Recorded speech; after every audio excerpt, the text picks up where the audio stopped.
दुपारी 1 ते 2च्या मध्ये जे ओमकार जनरल स्टोअर्स आहे, जे की पिंपरी गावामध्ये आहे, बाजारपेठेमध्ये आहे, तिथे फायरिंगची घटना घडली होती. तर त्याच्यामध्ये जो आरोपी होता त्यांनी चेन ओढायचा प्रयत्न केला होता त्या व्यापाऱ्याचा आणि त्याच्यामध्ये त्या व्यापाऱ्याने जेव्हा त्याला प्रतिकार केला, त्याच्यानंतर या इस्मानी त्याच्यावर फायरिंग केलं होतं आणि त्यांनी जवळपास हेल्मेट घातलेलं होतं, काळं जॅकेट घातलेलं होतं आणि मोटरसायकलवर होता तो आणि त्यांनी आधी येऊन दुकानात फ्रुटी आहे का असं विचारलं. दुकानदार फ्रुटी देत असताना त्यांनी मग बंदुकीचा धाक दाखवून त्याची चेन घ्यायचा प्रयत्न केला, पण दुकानदाराने बऱ्यापैकी प्रतिकार केला. त्याच्यानंतर मग हा पळून गेला.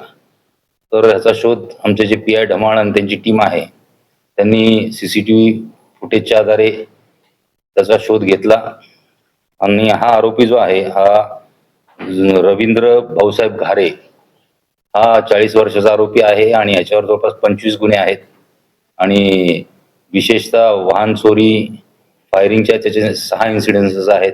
तो रबाळीच्या फायरिंगमध्ये आता वॉन्टेड आहे आणि त्याच्याकडून सोन्याची चेन पण हस्तगत करण्यात आलेली आहे, 2 मोटरसायकल हस्तगत करण्यात आलेले, एक गावठी पिस्तूल हस्तगत करण्यात आलेला आणि 11 जिवंत काडतुसं हस्तगत करण्यात आले.